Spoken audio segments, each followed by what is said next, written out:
ഞാൻ സേറ മിയ ഐസൻ. ഇന്നലെ വരെ നിങ്ങൾ എന്നെ കണ്ടത് ന്യൂസി മോർണിംഗിന്റെ വിർച്വൽ ഓഗ്മെന്റഡ് റിയാലിറ്റി സെറ്റിൽ നിന്നായിരുന്നു. പക്ഷെ ഇന്ന് ഞാൻ നിൽക്കുന്നത് എനിക്ക് കുറച്ചുകൂടി പരിചയമുള്ള ഒരു സ്ഥലത്താണ്. കഴിഞ്ഞ 2 മാസം മുൻപ് വരെ ഇതായിരുന്നു എൻ്റെ ലോകം. College of engineering Trivandrum.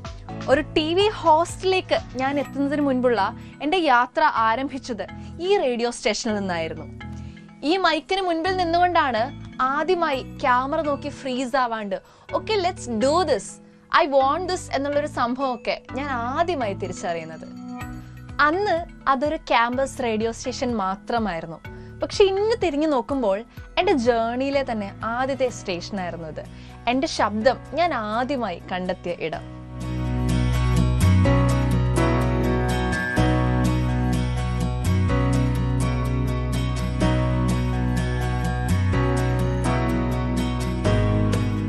എന്താവണം, എങ്ങനെ ആവണം എന്നൊക്കെയുള്ള ഒരുപാട് ചോദ്യങ്ങളിലൂടെ കടന്നു പോകുന്ന യുവത്വങ്ങളുടെ ഇടയിലേക്കാണ് ഇപ്പോൾ എല്ലാ ദിവസവും രാവിലെ ഞാൻ എത്തുന്നത്.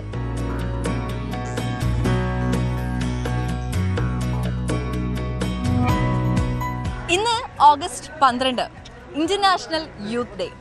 അതുകൊണ്ട് തന്നെ നമുക്കൊന്ന് യുവത്വങ്ങളുടെ ഇടയിലേക്ക് പോയാലോ?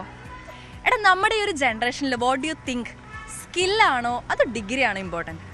രണ്ടും ഇമ്പോർട്ടൻ്റ് അല്ലേ? ഇപ്പോൾ നമ്മുടെ ഇപ്പോഴത്തെ കണ്ടീഷനിലാണെങ്കിൽ നമുക്ക് ഡിഗ്രി ബേസിക് ക്വാളിഫിക്കേഷൻ ആണല്ലോ. ബേസിക് ക്വാളിഫിക്കേഷൻ ഇല്ലാണ്ട് ഒരു ജോലി കിട്ടില്ല. പക്ഷെ ജോലിക്ക് നിലനിൽപ്പ് വേണമെങ്കിൽ അത്യാവശ്യം നല്ല സ്കിൽഡ് ആയിരിക്കണം എന്നാണ് എനിക്ക് തോന്നുന്നത്. എൻ്റെ ഒരു ഒപ്പീനിയനിൽ സ്കില്ലാണ് കൂടുതൽ ഇമ്പോർട്ടൻറ്റ്. കാരണം ഇപ്പം നമുക്കൊരു ഡിഗ്രി ഉണ്ടായാൽ പോലും നമുക്ക് പലർക്കും ജോലി കിട്ടാതെ അല്ലെങ്കിൽ നമ്മൾ ജോബ്ലെസ് ആയിട്ടുള്ള കുറേ സിറ്റുവേഷൻസ് നമുക്ക് ചുറ്റിലും കാണാൻ പറ്റുന്നുണ്ട്. അപ്പം എൻ്റെ ഒരു പേഴ്സണൽ ഒപ്പീനിയനിൽ നമ്മൾ നല്ല സ്കിൽഡ് ആണെങ്കിൽ എവിടെ പോയി കഴിഞ്ഞാലും നമുക്ക് ജോബും കിട്ടും. അല്ലെങ്കിൽ ആർക്കും നമ്മളെ അതിൽ നിന്ന് ഒഴിവാക്കാനോ അല്ലെങ്കിൽ വിഡ്രോ ചെയ്യാനോ പറ്റില്ല. സോ എൻ്റെ ഒരു ഒപ്പീനിയനിൽ സ്കില്ലാണ് മോസ്റ്റ് ഇമ്പോർട്ടൻറ്റ്. എനിക്ക് എന്താ പറയാനുള്ളത്, സ്കില്ലാണോ ഡിഗ്രി ആണോ? സോ ഇപ്പോഴത്തെ നമ്മുടെ ഒരു സിസ്റ്റം വെച്ച് നോക്കുവാണെങ്കിൽ ശരിക്കും ഡിഗ്രിയാണ് ഇപ്പോഴത്തെ സിസ്റ്റത്തിൻ്റെ അക്കോർഡിംഗ്ലി ഇമ്പോർട്ടൻ്റ്. സ്കില്ല് നമുക്ക് ഡെവലപ്പ് ചെയ്യണം, അതാണ് എല്ലാ കമ്പനീസിലും കയറി കഴിഞ്ഞാൽ നമുക്ക് ആവശ്യം. പക്ഷേ ഈ ഒരു സിസ്റ്റം നമ്മൾ ഡിസൈൻ ചെയ്തത് കുറച്ച് മാറ്റാനുണ്ട്. എന്നാൽ മാത്രമാണ് സ്കില്ലിന് ഇമ്പോർട്ടൻസ് കൊടുക്കാൻ പറ്റത്തുള്ളൂ. ബട്ട് നമ്മളുടെ ഈ സിസ്റ്റം വെച്ചിട്ട് പറയുകയാണെങ്കിൽ മാത്രമാണ് ഡിഗ്രി. എൻ്റെ പേഴ്സണൽ ഒപ്പീനിയൻ ആണെങ്കിൽ സ്കില്ലാണ് കുറച്ചും കൂടെ important. It will be useful in career. എടാ, അപ്പോൾ ഇന്ന് ഇന്റർനാഷണൽ യൂത്ത് ഡേ ആണ്. നമ്മൾ ജെൻസീസ് ആണല്ലോ. അപ്പോൾ ഒരു ജെൻസി എന്നുള്ള നിലയ്ക്ക് ഈ നാട്ടിൽ നിനക്ക് വന്ന് കാണണം ആഗ്രഹമുള്ള ഒരു ചേഞ്ച് എന്താ? ഐ തിങ്ക് നമുക്ക് കുറച്ചും കൂടി റിഫൈൻഡ് എഡ്യൂക്കേഷൻ സിസ്റ്റം വേണമെന്നാണ് എൻ്റെ ഒരു അഭിപ്രായം. More than text book studies അല്ലെങ്കിൽ തിയററ്റിക്കലാണ്, കുറച്ചും കൂടി പ്രാക്ടിക്കൽ ആയിട്ടുള്ള സ്റ്റഡീസ് കൊണ്ടുവരണം. കുറച്ചും കൂടി വൊക്കേഷണൽ സ്കിൽ ഡെവലപ്മെൻറ്റ് വേണം. നമ്മളെ ഗവൺമെൻറ് കോളേജസിനകത്തേക്ക് കുറച്ചും കൂടി ഇപ്പോൾ നമ്മൾ കോളേജിലൊക്കെ എന്തെങ്കിലും ഒരു ഡെവലപ്മെൻ്റ് ഒക്കെ വേണമെന്നുണ്ടെങ്കിൽ ഒരു ലെറ്റർ എഴുതി കുറച്ച് എത്രയോ നാളുകൾ കാത്തുനിന്ന് 5-6 മാസം കാത്തുനിന്നിട്ട് പിന്നെയും റിക്വസ്റ്റ് ചെയ്തിട്ട് എന്തെങ്കിലും ഒരു ചെറിയൊരു നടപടി എടുക്കണമെങ്കിൽ തന്നെ ഇത്രയും കുറേ മെനക്കിടണം. അതിനെക്കാട്ടി കുറച്ചും കൂടി സ്പീഡി അപ്രോച്ച്, സ്റ്റുഡൻസിൻ്റെ വോയിസ് കുറച്ചും കൂടി പെട്ടെന്ന് കേട്ട് അതിന് വേണ്ടിയിട്ടുള്ള വേഗം നടപടികൾ എടുക്കണം എന്നാണ് എൻ്റെ ഒരു അഭിപ്രായം. Okay, nice. നിനക്കോ എന്താ പറയാനുള്ളത്? ഏകദേശം അതിനകത്ത് കണക്ട് ചെയ്ത് പറയുകയാണെങ്കിൽ തന്നെ നമ്മളിപ്പം എഡ്യൂക്കേഷൻ്റെ കേസ് മാത്രമല്ല, എഡ്യൂക്കേഷൻ ഇസ് ബേസിക്കലി ഫോർ ഒരു ജോബ്. ആ ഒരു ജോബ് ഓപ്പർച്യൂണിറ്റീസ് ഡെവലപ്പ് ചെയ്യുന്ന ഏത് ആംഗിളിലേക്ക് പോകുക, അല്ലെങ്കിൽ ഫോർ എക്സാമ്പിൾ നമുക്കൊരു ജോലി വേണമല്ലോ. അപ്പോൾ ഒരു കൺവെൻഷണൽ സ്റ്റൈലുള്ള പഴയ ജോബ്സ് തന്നെ ഇപ്പോഴും നമ്മുടെ സൊസൈറ്റിയിൽ കീപ്പപ്പ് ചെയ്ത് പോകാണ്ട് കുറച്ചും കൂടിയും ഇപ്പോഴത്തെ വന്ന ടെക്നോളജിയിലായിക്കോട്ടെ അല്ലാണ്ട് സൊസൈറ്റിയിൽ വന്ന മാറ്റങ്ങൾ ഇൻക്ലൂഡ് ചെയ്തുകൊണ്ടുള്ള ജോബ് ഓപ്പർച്യൂണിറ്റീസും എംപ്ലോയ്മെൻറ്റ് ഓപ്പർച്യൂണിറ്റീസും നമ്മുടെ സൊസൈറ്റിയിൽ നമ്മുടെ ഗവൺമെൻറ് സൈഡിൽ നിന്നായിക്കോട്ടെ അല്ലാണ്ട് പ്രൈവറ്റ് സെക്ടേഴ്സിനായിക്കോട്ടെ അത് ബിൽഡ് ചെയ്യാൻ പറ്റുകയാണെങ്കിൽ നമ്മൾ പഠിക്കണമെങ്കിൽ എന്തെങ്കിലും കാര്യമുണ്ടോ? അപ്പോൾ അത് ബിൽഡ് ചെയ്ത് കൊണ്ടുവരിക എന്നുള്ളതാണ് നമ്മുടെ ഒരു റിക്വയർമെൻറ്റ്. അത് ജെൻസി എന്നല്ല, ഇനിയുള്ളൊരു നെക്സ്റ്റ് ഇതായാലും ജെൻ ആൽഫ ആയാലും അവർക്ക് തന്നെ അത് വേണമല്ലോ, ആവശ്യമുണ്ട്. അതെ, നിങ്ങൾക്ക് എന്താ പറയാനല്ലേ? ഇപ്പം ഇവർ പറഞ്ഞ പോലെ തന്നെ ഈ പുറത്തുള്ള കൺട്രീസിലുള്ളതാണ് ചെറുപ്പത്തിലേ നമ്മൾ ഒരു ഏർണിംഗ് ഉണ്ടാക്കി വരുന്നത്. പക്ഷെ നമ്മൾ പലരും അത് കോളേജ് എത്തിയിട്ടാണ് ഇപ്പം പലരും നമ്മൾ പാർട്ട് ടൈം ജോബിനും അങ്ങനെയൊക്കെ പോകുന്നുണ്ട്. ഇതിന് പകരം ലൈക്ക് കുട്ടികൾ നമ്മുടെ സ്കൂളിൽ എന്താ ഒരു ഹോംവർക്ക് ഉണ്ടാവും, പഠിക്കാനുള്ള സംഭവം ഉണ്ടാവും. ഇതല്ലാണ്ട് അവിടെ ഒരു സ്കിൽ ഡെവലപ്മെൻറ്റ്, അവിടെ നിന്ന് നമുക്കൊരു കുഞ്ഞ് ഇൻകത്തിനുള്ള ലൈക്ക് ചെറിയ ക്രാഫ്റ്റ് ആണെങ്കിൽ പോലും ചെറിയ കുട്ടികൾക്ക് അതെങ്ങനെ അവരുടെ കഴിവ് പുറത്തോട്ട് എത്തിക്കാന്നുള്ള സംഭവങ്ങൾ അത് ഈ ഒരു നമ്മുടെ തലമുറയിൽ അത് കുറച്ചുകൂടെ എൻഹാൻസ് ചെയ്ത് കൊണ്ടുവരണം എന്ന് തോന്നുന്നുണ്ട്. ഓക്കെ, നിങ്ങൾക്ക് എന്താ പറയാനുള്ളത് ഇതുമായിട്ട് ബന്ധപ്പെട്ട്? അപ്പാർട്ട് ഫ്രം എഡ്യൂക്കേഷൻ എനിക്ക് ആഡ് ഓൺ ചെയ്യാനുള്ള ഒരു കാര്യം എന്താ വെച്ചാൽ ഇപ്പം കുറേ മാറ്റങ്ങൾ വരുന്നുണ്ട്. ഇപ്പോൾ റീസെൻ്റ്ലി ഡൽഹിയിലെ പ്രൊട്ടസ്റ്റ് കാര്യങ്ങളൊക്കെ കാണുമ്പോൾ കുട്ടികൾ, ഇപ്പോഴത്തെ ജെൻസി കുട്ടികൾ പ്രത്യേകിച്ച് സമൂഹത്തിൽ തെറ്റ് കണ്ടാൽ അതിന് എതിരെ പ്രതികരിക്കാനും ശരി കണ്ടാൽ അതിനെ അപ്രീഷിയേറ്റ് ചെയ്യാനും പഠിച്ചു വരുന്നുണ്ട് ഇപ്പോൾ. സോ അത് ഇനിയുള്ള കാലത്ത് ഉള്ള കുട്ടികൾക്കും അതിന് ഇമ്പോർട്ടൻസ് എത്രത്തോളം വലുതാണെന്ന് മനസ്സിലാക്കിക്കൊണ്ട് ആ ഒരു ആറ്റിറ്റ്യൂഡ് മുന്നോട്ട് ഇനിയും കീപ്പ് ചെയ്യണമെന്നാണ്. ഈ പറഞ്ഞ പോലെ അങ്ങനെയാണ് പല ചേഞ്ചസും നമുക്ക് കൊണ്ടുവരാൻ പറ്റുക.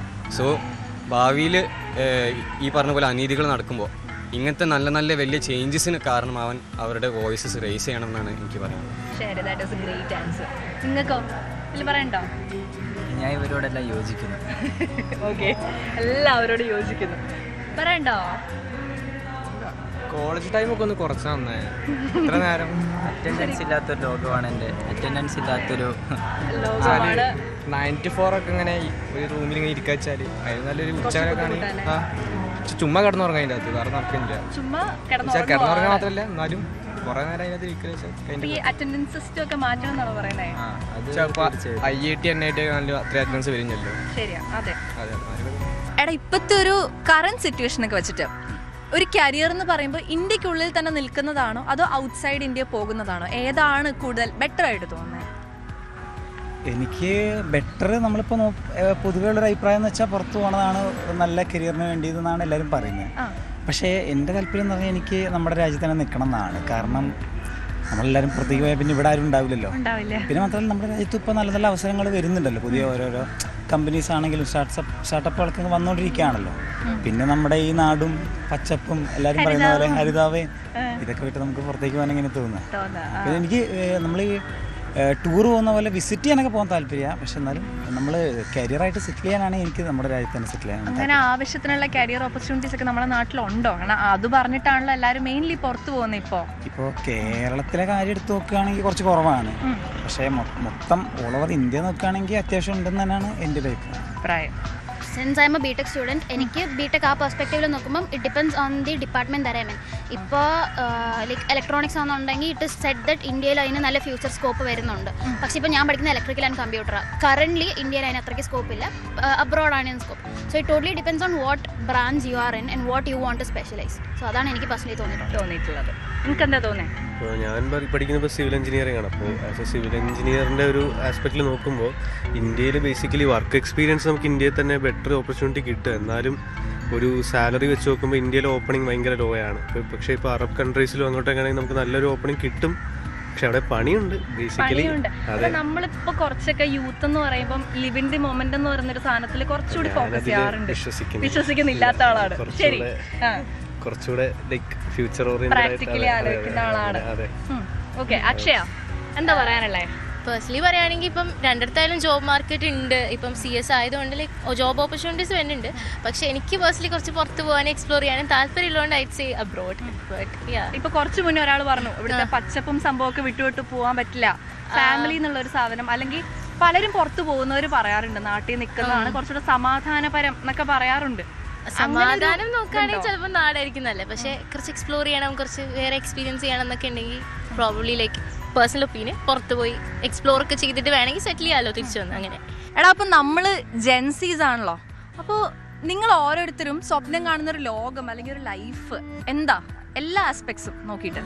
ഇപ്പോൾ ചില രാജ്യങ്ങളിലൊക്കെ ഇപ്പോൾ ഓൾറെഡി എന്താ പറയുക, പഠിത്തത്തിൻ്റെ കൂടെ തന്നെ ഇപ്പം വർക്ക് ചെയ്യുക, അല്ലെങ്കിൽ പാർട്ട് ടൈം വർക്ക് എന്ന രീതിയിൽ നമ്മൾ ആ റിയൽ വേൾഡിലോട്ട് ഇൻവോൾവ് ആവുന്നൊരു സിറ്റുവേഷൻ വരാറുണ്ട്. എല്ലാ രാജ്യത്തിലും അങ്ങനെ വരാറുണ്ട്.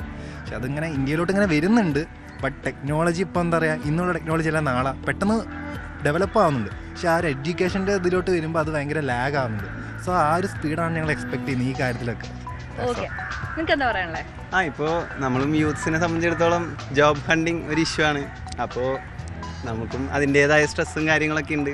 അപ്പോൾ ഈ ജോബ് റിലേറ്റഡ് സ്ട്രെസ് ഒന്നും ഇല്ലാത്തൊരു യൂത്ത്, ഈ ജോലിയും സംഭവമൊക്കെ വിട്ടിട്ട് നമ്മളിപ്പോൾ യൂത്ത് സത്യം പറഞ്ഞാൽ ബന്ധങ്ങളുടെ കാര്യത്തിലൊക്കെ ഭയങ്കരമായിട്ട് മാറി വരുന്നുണ്ട്. എക്സ്പെഷ്യലി സിറ്റുവേഷൻഷിപ്സ്, ഹുക്കപ്സ്, അങ്ങനെ കുറേ സാധനങ്ങൾ വരുന്നുണ്ട് ഇപ്പോൾ. അങ്ങനത്തെ സംഭവങ്ങളൊക്കെ ഇടയ്ക്കുള്ള ഒരു എന്താ ഒരു വ്യൂ പോയിന്റ് എന്താ? ആഫ്റ്റർ ഓൾ എല്ലാത്തിനും ഒരു ഓപ്പൺ മൈൻഡ് അപ്രോച്ച് ആയിരിക്കണം. ആണ്. ഓക്കെ, നീ സ്വപ്നം കാണുന്ന ഒരു ലോകം എന്താണ്? ഞാൻ ഇവരൊക്കെ പറഞ്ഞ പോലെ നല്ലൊരു ജോലി വീട് വേറെ ജോലി വിടാണ്ട് ആളുകൾ നല്ല കണക്ഷൻ, ഇപ്പോൾ നല്ല ഫ്രണ്ട്ഷിപ്പ് ഉണ്ടാവും. അപ്പോൾ അവരായിട്ടുള്ള കണക്ഷൻസ് അതുപോലെ കീപ്പ്. നല്ലൊരു വ്യക്തിയായിട്ട് ജീവിക്കണം, അതാണ് ജീവിതത്തിലെ ഏറ്റവും വലിയ കാര്യം.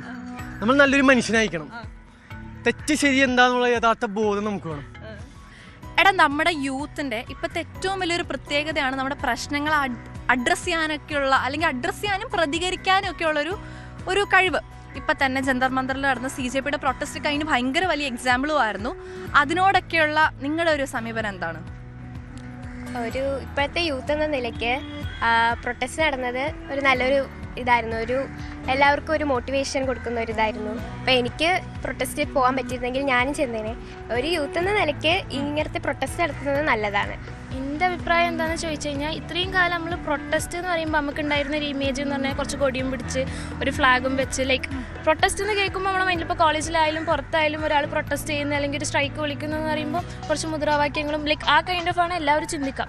പക്ഷെ ഇത് ഫോർ ദ ഫസ്റ്റ് ടൈമാണ് ലൈക്ക് നമ്മൾ പ്രൊട്ടസ്റ്റ് എന്ന് കേൾക്കുമ്പോൾ നമുക്ക് നമ്മളൊരു വൈബ്, ഒരു ചിൽ പ്രൊട്ടസ്റ്റ്, ലൈക്ക് കാര്യങ്ങൾ കറക്റ്റായിട്ട് പറയുന്നുണ്ട്, ബട്ട് ദ സെയിം വേ ആരെയും ലൈക്ക് ഹ്യൂമിലേറ്റ് ചെയ്യുന്നില്ല, ലൈക്ക് ആരെയും പേഴ്സണലി അറ്റാക്ക് ചെയ്യുന്നില്ല. അതായത് ഫിസിക്കലി, മെൻ്റലി അറ്റാക്ക് ചെയ്യപ്പെടാം, ലൈക്ക് ചെയ്തവർക്ക് മേ ബി മെൻ്റലി ചിലപ്പോൾ അറ്റാക്ഡ് ആയിട്ടുണ്ടാവാം. പക്ഷെ ആരെയും ഫിസിക്കലിയോ അല്ലെങ്കിൽ പുറത്തുനിന്നുള്ള ഒരാളെ ലൈക്ക് അല്ലെങ്കിൽ ഓഡിയൻസ് ഒരു വയൽ മീൻസ് ആ സാധനം മീൻസ് എന്താ പറയുക, ആ ഒരു സാധനം ഇല്ലാണ്ട് നമ്മൾ ബേസിക്കലി വയലൻസ് ഒന്നും ഇല്ലാണ്ട് ഭയങ്കര ചില്ലായിട്ട് കാര്യങ്ങൾ ചെയ്തു. അതായത് നമുക്ക് ആക്ച്വലി അതാ വേണ്ടത്. നമ്മൾ ഒരു പ്രൊട്ടസ്റ്റ് എന്ന് പറയുമ്പോൾ നമ്മുടെ ലൈക്ക് ആശയങ്ങൾ പുറത്തേക്ക് എത്തിക്കുക എന്നുള്ളതാണ്, അല്ലാണ്ട് നമ്മൾ ആൾക്കാരെ അറിയിക്കുക ആ ഒരു സാധനമല്ലല്ലോ. നമ്മൾ പേഴ്സണലി ഇപ്പോൾ എൻ്റെ ആശയം എന്താണെന്നുള്ളത് ഞാൻ പറയാം, അത് മീൻസ് പുറത്തേക്ക് കൺവേ ആയിക്കോളും. അതിന് വേണ്ടി നമ്മൾ കുറേ പ്രഹസനങ്ങൾ കാട്ടുകയല്ല ചെയ്യേണ്ടത്. അത് ഈ പ്രൊട്ടസ്റ്റിൽ നമുക്ക് കറക്റ്റായിട്ട് മനസ്സിലായി. അതായത് ലൈക്ക് പ്രൊട്ടസ്റ്റിൻ്റെ അനദർ വേ ആണ് ഇത് കാണിച്ചത് ആക്ച്വലി. മീൻസ് അത് നമ്മളെ കൊണ്ടേ പറ്റിയിട്ടുള്ളൂ. പഴയ കാലത്ത് ആൾക്കാർ ഓരോന്ന് കാട്ടിക്കൂട്ടിയത് കണ്ടിട്ട് അതേ വേയിൽ പോവാണ്ട് നമ്മൾ പുതിയതായിട്ട് നമ്മളതായിട്ടുള്ള ഒരു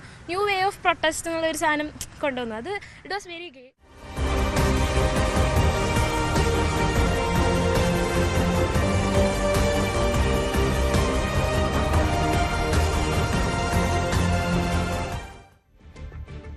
ഗുഡ് മോർണിംഗ്.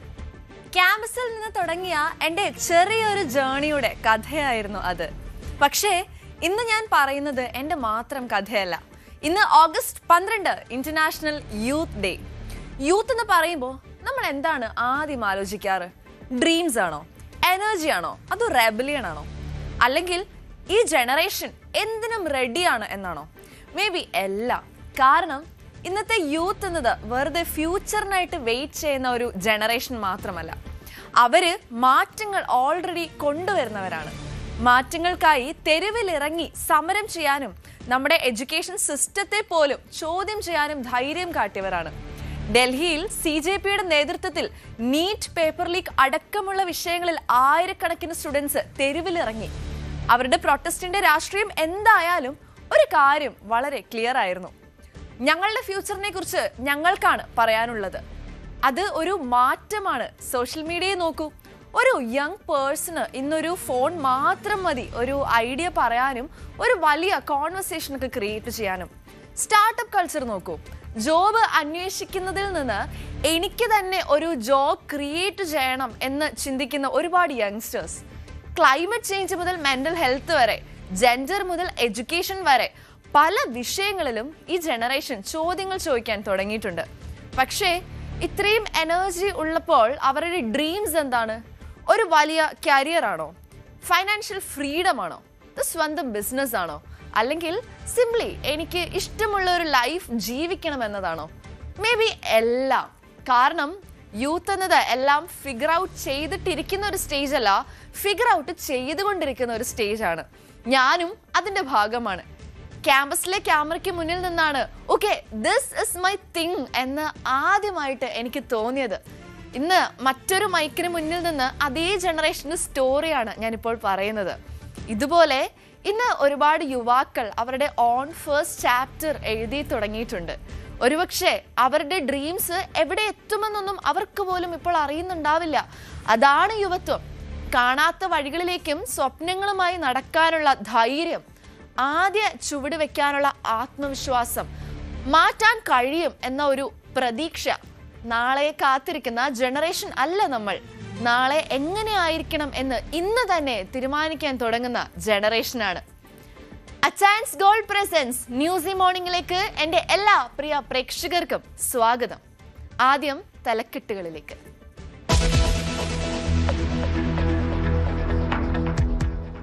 ഇന്ന് കർക്കിടക വാവ്.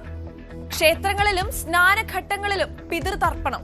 വാവുബലി അർപ്പിക്കാൻ ഭക്തജന തിരക്ക്.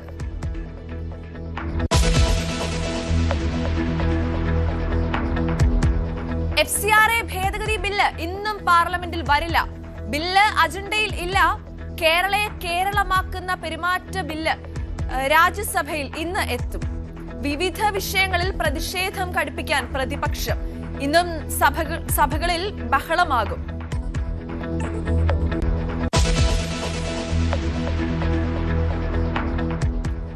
കേരളത്തിന് ഉചിതമായ സമയത്ത് ഉചിതമായ സ്ഥലത്ത് എയിംസ് ലഭിക്കുമെന്ന് കേന്ദ്രമന്ത്രി JP നദ്ദ നിലപാട് അറിയിച്ചത് കേരള MP-മാരെ. ദീർഘകാല ആവശ്യം അടിയന്തരമായി അംഗീകരിക്കണമെന്ന് MP-മാർ.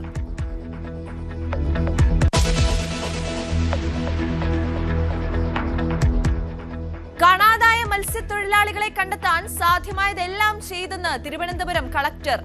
300 മണിക്കൂർ വിവിധ സേനാ വിഭാഗങ്ങൾ തെരച്ചിൽ നടത്തി. ഷിജിന്റെയും ജോണിന്റെയും കുടുംബത്തിന് പരമാവധി നഷ്ടപരിഹാര തുക നൽകും. തെരച്ചിൽ സംബന്ധിച്ച തുടർ തീരുമാനം ഉടൻ. ജില്ലാ ഭരണകൂടം സമയോചിതമായി ഇടപെട്ടെന്നും അനുകുമാരി IAS.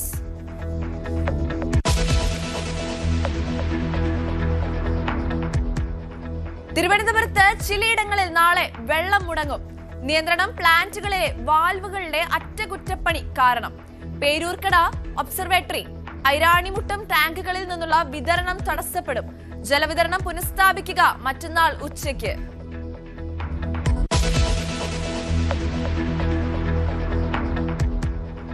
പാർലമെന്റ് മണ്ഡല പുനർനിർണയത്തിന് എതിരെ തമിഴ്നാട് നിയമസഭയിൽ ഇന്ന് പ്രമേയം. സീറ്റുകളുടെ എണ്ണം മാറ്റാനാവില്ലെന്ന നിലപാട്. പ്രമേയം അവതരിപ്പിക്കുക മുഖ്യമന്ത്രി C. ജോസഫ് വിജയ്. 2029 പൊതു തെരഞ്ഞെടുപ്പിൽ 33% സ്ത്രീ സംവരണം വേണമെന്നും പ്രമേയത്തിൽ ആവശ്യം. ധനമന്ത്രിയുടെ തമിഴ് ഭാഷാ പരാമർശം വിവാദമാക്കി BJP.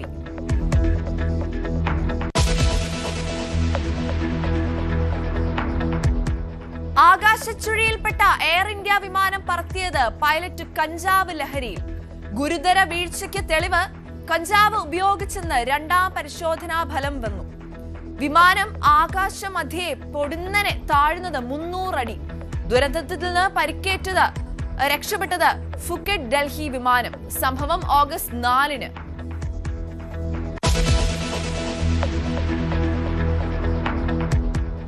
ഡൊണാൾഡ് ട്രംപിനെതിരെ പുതിയ ആരോപണം. വൈറ്റ് ഹൌസ് ഉദ്യോഗസ്ഥരെ കൊലയ്ക്ക് കൊടുക്കാൻ ശ്രമിച്ച് സ്വന്തം ജീവൻ സംരക്ഷിക്കാൻ ശ്രമിച്ചു. അപായത്തിൽ നിന്ന് രക്ഷപ്പെട്ടവരിൽ മാധ്യമ പ്രവർത്തകരും. വിവാദം നാറ്റോ ഉച്ചകോടി കഴിഞ്ഞ് മടങ്ങുമ്പോൾ എയർഫോഴ്സ് 1-ൽ നിന്ന് വിമാനം മാറിക്കയറിയ സംഭവത്തിൽ. ചെങ്കടലിൽ വീണ്ടും കപ്പൽ തകർത്ത് ഹൂതികൾ. 4 പേർ കൊല്ലപ്പെട്ടു. പാകിസ്ഥാൻ തീരത്ത് പനാമ കപ്പലിന് നേരെയും ആക്രമണം.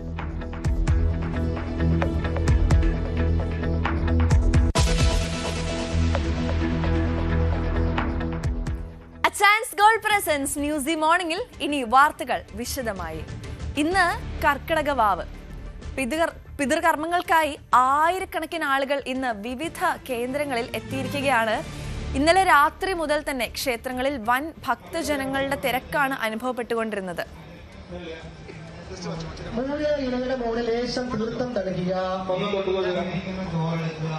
ആദ്യമായി തിരുവനന്തപുരം ശംഖുമുഖത്ത് നിന്നും കർക്കിടക വാവ് ബലിയുടെ കാഴ്ചകളും വാർത്തകളും ഒക്കെയായി ഡാൻ കുര്യനാണ് നമ്മളോടൊപ്പം ചേരുന്നത്. ഡാൻ, ക്ഷമിക്കണം, VV അരുണാണ് നമ്മളോടൊപ്പം ചേരുന്നത് ശംഖുമുഖത്ത് നിന്നും. അരുൺ, എന്തൊക്കെയാണ് ശംഖുമുഖത്ത് നിന്നുള്ള കാഴ്ചകൾ? വലിയ ജനത്തിരക്കാണോ? എപ്പോൾ മുതൽ ആരംഭിച്ചു? അവിടെ കടൽക്ഷോഭത്തിനൊക്കെ ഈ അടുത്തും സാധ്യതകൾ ഉണ്ടായിരുന്നു. അതുമായി ബന്ധപ്പെട്ട് എന്തെങ്കിലും നിയന്ത്രണങ്ങളൊക്കെ ഉണ്ടോ?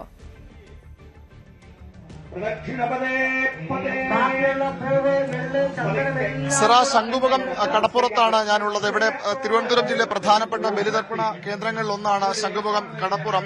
ഇവിടെ ദേവസ്വം ബോർഡ് വിപുലമായ ക്രമീകരണങ്ങൾ ബലിതർപ്പണത്തിന് ഒരുക്കിയിട്ടുണ്ട്.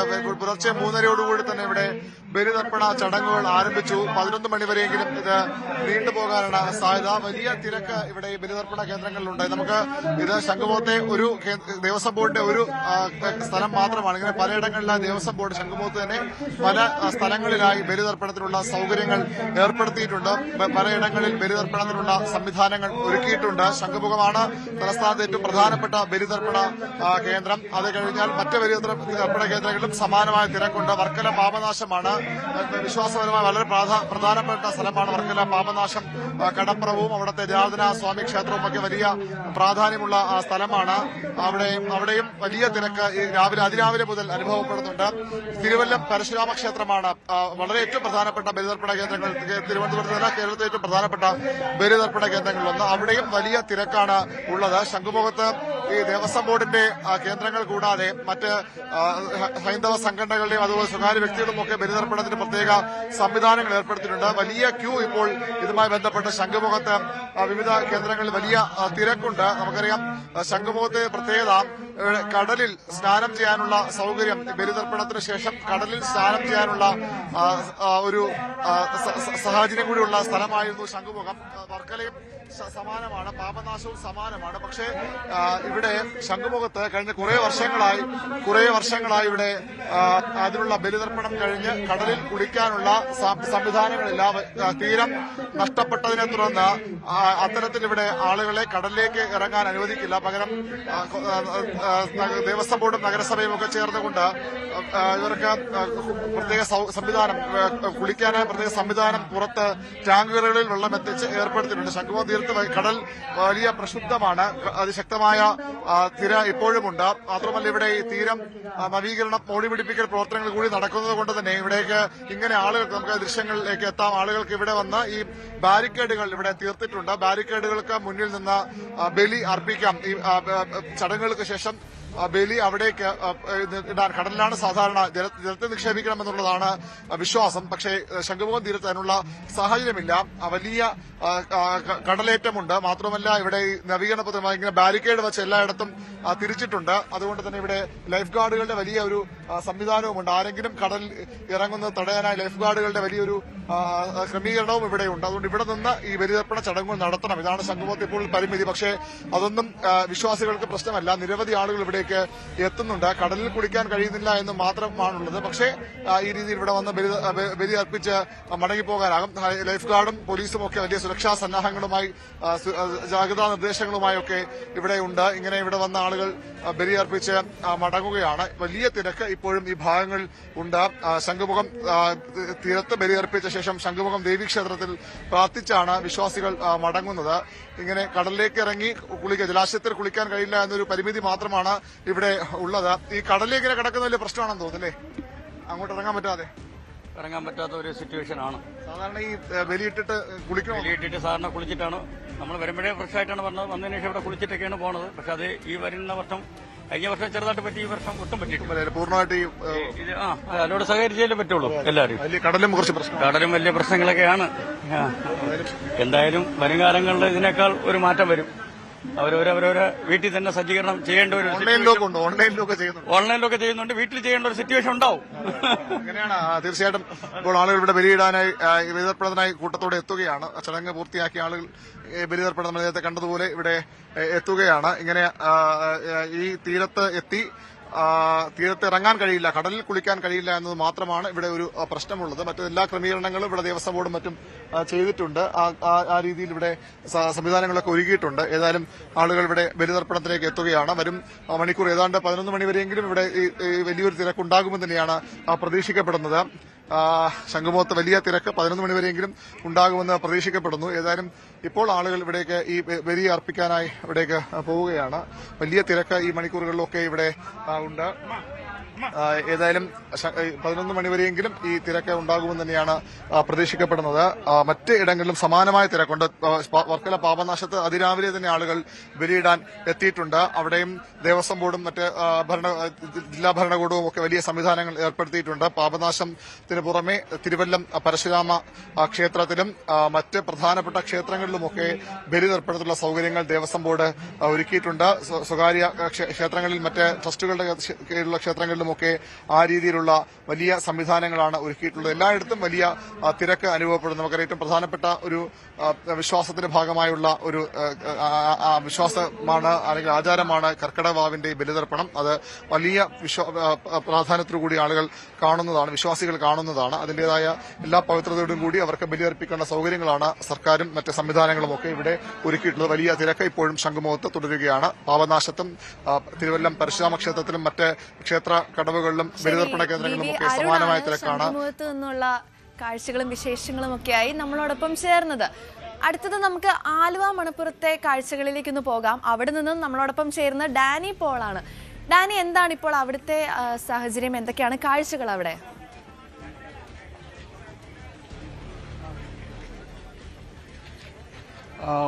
സാർ, ആലുവയിൽ ഇന്നലെ, അതായത് ഇതിന്റെ ഒരുക്കങ്ങൾ പൂർത്തിയായതിനു ശേഷം തന്നെയും ഒരു അനൌദ്യോഗികമായിട്ട് ഇവിടേക്ക് ബലിതർപ്പണത്തിന് വേണ്ടി ആളുകൾ ഇങ്ങോട്ട് വന്നു തുടങ്ങിയിരുന്നു. പിന്നീട് ഇന്ന് പുലർച്ചയോട് 2 മണിയോടുകൂടിയാണ് ഔദ്യോഗികമായുള്ള ഒരു ചടങ്ങുകളിലേക്ക് അടക്കം തന്നെ കടക്കുകയും ചെയ്യുന്നത്.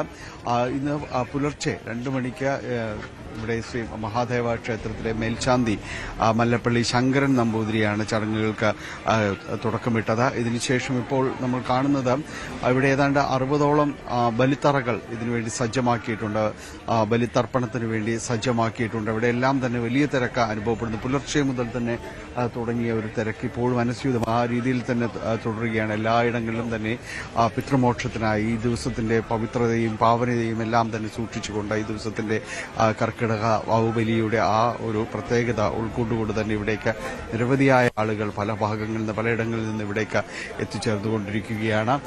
ഇവിടെ ക്ഷേത്രത്തിൽ തൊഴുത് പിന്നീട് ബലിതർപ്പണം നടത്തി തിരിച്ചു പോകുന്നു. ഏതാണ്ട് നേരത്തെ സൂചിപ്പിച്ചതുപോലെ 60ലധികം ബലിത്തറകൾ ഇതിനുവേണ്ടി തന്നെ സജ്ജമാക്കിയിരിക്കുന്നു.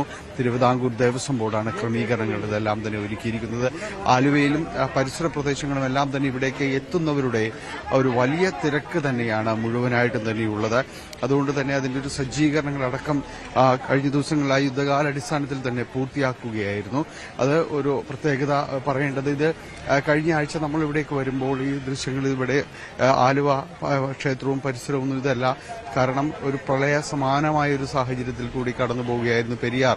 നമ്മൾ കാണുന്ന ഈ പെരിയാറെല്ലാം കരകവിഞ്ഞ് ക്ഷേത്രത്തിന്റെ പകുതിയോളം എത്തിയ ഒരവസ്ഥയിലായിരുന്നു. അതുകൊണ്ട് തന്നെ ചെളിയും മണലും എല്ലാം അടിഞ്ഞ ഈ കഴിഞ്ഞ ദിവസം വരെയും തന്നെ അതേപോലെ ഇവിടേക്ക് വരാൻ പോലും കഴിയാത്ത ഒരവസ്ഥയിലേക്ക് എത്തിയിരുന്നു. അന്ന് ഈ ചടങ്ങുകൾ ഇതെല്ലാം തന്നെ വലിയൊരു ആശങ്കയുടെ നിഴലിലായിരുന്നു ഉണ്ടായിരുന്നത്. ഈ കഴിഞ്ഞ ദിവസങ്ങളിലാണ് മഴ കുറയുന്നു, പെരിയാർ അതിന്റെ നീരൊഴുക്ക് കുറയുന്നു, ഇതിന്റെ ഒരു ശക്തി കുറയുന്നു, പെരിയാർ കരയിൽ നിന്ന് പിൻവാങ്ങുന്നു. ഈ ഒരു അവസ്ഥയിലേക്കെല്ലാം തന്നെ എത്തിയപ്പോൾ പിന്നീട് യുദ്ധകാലാടിസ്ഥാനത്തിലാണ് ഇവിടെ ഒരുക്കിയെടുക്കുന്ന രീതിയിലേക്ക് വന്നത്. ഇവിടെ നിന്ന് ചെളി മുഴുവനായിട്ട് തന്നെ കോരി നീക്കി ക്ഷേത്രം പരിസരവും എല്ലാം തന്നെ വൃത്തിയാക്കി ഇന്ന് ഈ വാവുബലിയോടനുബന്ധിച്ചുള്ള സജ്ജീകരണങ്ങൾ, ക്രമീകരണങ്ങൾ ഇതെല്ലാം തന്നെ ഏർപ്പെടുത്തുന്നു. ഇവിടെ ഏതാണ്ട് 500ഓളം പോലീസ് ഉദ്യോഗസ്ഥരെയാണ് ഇവിടേക്ക് വിന്യസിച്ചിട്ടുള്ളത്.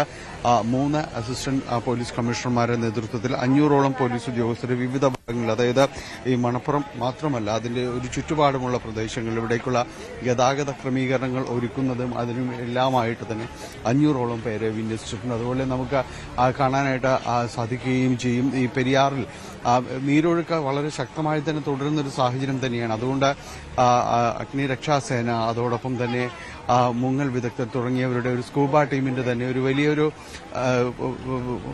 ആളുകളെ തന്നെ ഇവിടെ സജ്ജീകരിച്ചിട്ടുണ്ട്. വലിയൊരു ടീമിനെ തന്നെ സജ്ജീകരിച്ചിട്ടുണ്ട്. അവർ പെരിയാറിൽ കൃത്യമായ രീതിയിൽ പെട്രോളിംഗ് നടത്തി ആളുകൾക്ക് നിർദ്ദേശം നൽകുന്നുണ്ട്. കാരണം ഇവിടങ്ങളെല്ലാം സുരക്ഷാ വേലികൾ, ബാരിക്കേഡുകൾ പെരിയാറിന്റെ പടവുകളിലേക്ക് ഇറങ്ങുന്നവർക്ക് വേണ്ടി സ്ഥാപിച്ചിട്ടുണ്ട്. അതിനപ്പുറത്തേക്ക് പോകരുത്, ഒപ്പം തന്നെ ആഴമുള്ള ഭാഗങ്ങൾ ഏതാണ് എന്നതെല്ലാം തന്നെ അടയാളപ്പെടുത്തിക്കൊണ്ട് ഒരു മുന്നറിയിപ്പ് സംവിധാനങ്ങൾ അവിടെയെല്ലാം തന്നെ സുരക്ഷാ ഉദ്യോഗസ്ഥരെ അടക്കം വിന്യസിച്ചിട്ടുണ്ട്. ആയിരക്കണക്കിന് പേര് ഒരു സമയം തന്നെ എത്തി കടന്നു പോകുന്നത് കൊണ്ട് തന്നെ സുരക്ഷാ ക്രമീകരണങ്ങൾക്ക് വലിയ പ്രാധാന്യം നൽകിയിട്ടുണ്ട്. അതോടൊപ്പം ഈ ആലുവയുടെ ഇപ്പുറത്തേക്ക് എത്തുന്ന പെരിയാറിന് കുറുകെയുള്ള പാലമുണ്ട്. അത് ഒരു നടപ്പാലം എന്ന രീതിയിലും പിന്നെ മണപ്പുറത്തേക്ക് എത്തുന്ന പാലമാണ്. അവിടെയെല്ലാം തന്നെയും സുരക്ഷാ ഉദ്യോഗസ്ഥർ, അതോടൊപ്പം തന്നെ നിർദ്ദേശങ്ങൾ നൽകാൻ വോളണ്ടിയർമാർ, ഇവരെല്ലാം തന്നെ സജ്ജമാക്കി അത് നേരെ മണപ്പുറത്തേക്ക് വന്ന് അവസാനിക്കുന്ന രീതിയിലാണ് ആ പാലമുള്ളത്. എന്തായാലും വലിയ ക്രമീകരണങ്ങളും മുന്നൊരുക്കങ്ങളും എല്ലാം തന്നെ ഇവിടങ്ങളിലെല്ലാം തന്നെ ഏർപ്പെടുത്തിയിരിക്കുന്നു. അതോടൊപ്പം തന്നെയാണ് train service, metro service, KSRTC ഇതെല്ലാം ഈ ദിവസത്തേക്ക് വേണ്ടി ഏകോപിപ്പിച്ചിട്ടുണ്ട്. മെട്രോ സർവീസ് ഇന്നലെ അർദ്ധരാത്രി മുതൽ തന്നെ ആരംഭിക്കുകയും ഇന്ന് പുലർച്ചയോടുകൂടി തന്നെ അത് കൂടുതൽ സർവീസുകളിലേക്കെല്ലാം തന്നെ കടക്കുകയും എല്ലാം തന്നെ ചെയ്തിട്ടുണ്ട്. KSRTCയും കൂടുതൽ സർവീസുകൾ ഇവിടെ മണപ്പുറം കേന്ദ്രീകരിച്ചുകൊണ്ട് തന്നെ നടക്കുന്നുണ്ട്. എന്തായാലും ഇവിടെ ഇപ്പോഴും ഈ ഒരു വാവുബലിയോടനുബന്ധിച്ചുള്ള ബലി തർപ്പണ ചടങ്ങുകൾ പുരോഗമിക്കുകയാണ്. ഇന്ന് ഉച്ചവരെ 3 മണിവരെയെങ്കിലും ഈ ഒരു രീതിയിലേക്ക് ഇതിനു വേണ്ടിയുള്ള ഒരു ക്രമീകരണങ്ങൾ, അതുവരെയാണ് അതിൻ്റെ ഒരു സമയം, ആ ഒരു സജ്ജീകരണങ്ങളും എല്ലാം തന്നെ ചെയ്തിരിക്കുകയാണ്. ഏതായാലും ഇപ്പോഴും തിരക്ക് തുടരുന്നു. നല്ല തിരക്കിലേക്ക് തന്നെയാണ് ആലുവ, മണപ്പുറവും പ്രദേശവും പരിസരവും എല്ലാം തന്നെയുള്ളത്. സേറ. ശരി, ആലുവ മണപ്പുറത്ത് നിന്നും കർക്കിടക വാവുബലിയുടെ വിശദാംശങ്ങളുമായി ഡാനി പോളാണ് നമ്മളോടൊപ്പം ചേർന്നത്. FCRA ഭേദഗതി ബില്ല് ഇന്ന് പാർലമെന്റിൽ പരിഗണനയ്ക്ക് വരില്ല. ലോക്സഭയുടെ അജണ്ടയിൽ വിഷയം ഉൾപ്പെടുത്തിയിട്ടില്ല. സംസ്ഥാനത്തിന്റെ പേര് കേരളം എന്നാക്കുന്ന ബില്ല് ഇന്ന് രാജ്യസഭയിലെത്തും. അതേസമയം പ്രതിപക്ഷ പാർട്ടികളുടെ പ്രതിഷേധത്തിൽ പാർലമെന്റ് ഇന്നും പ്രക്ഷുബ്ധമാകും. മനു ഭരത്താണ് ന്യൂസ് ഡെസ്കിൽ നിന്നും വാർത്തയുടെ കൂടുതൽ വിശദാംശങ്ങളുമായി നമ്മളോടൊപ്പം ചേരുന്നത്. മനു, FCRA ഭേദഗതി ബില്ല് ഇന്ന് പാർലമെന്റിൽ എത്തുമെന്നായിരുന്നു നമ്മുടെ പ്രതീക്ഷ. എന്നാൽ ഇപ്പോൾ എത്തില്ല എന്നുള്ള വാർത്തകളും പുറത്തു വരുന്നു. എന്താണ് ഇതിൽ നിന്ന് നമുക്ക് മനസ്സിലാക്കാൻ സാധിക്കുന്ന തുടർ നടപടികൾ എന്തൊക്കെയായിരിക്കും? FCRAയുടെ ഭേദഗതി ബില്ല് ഇന്ന് ലോക്സഭയിൽ വരും എന്നായിരുന്നു നേരത്തെ ഒക്കെ ലഭിച്ചിരുന്ന സൂചനകൾ. പക്ഷേ ഇന്നത്തെ ലോക്സഭയുടെ അജണ്ടയിൽ ഇത് ഉൾപ്പെടുത്തിയിട്ടില്ല എന്നിപ്പോൾ വ്യക്തമായി.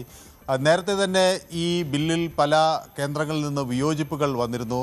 പ്രത്യേകിച്ച് ഈ ക്രൈസ്തവ സംഘടനകളുടെ പ്രതിനിധികളെല്ലാം കേന്ദ്ര ആഭ്യന്തരമന്ത്രി അമിത്ഷായെ കാണുകയും അവരുടെ ആശങ്കകൾ അറിയിക്കുകയും ചെയ്തു.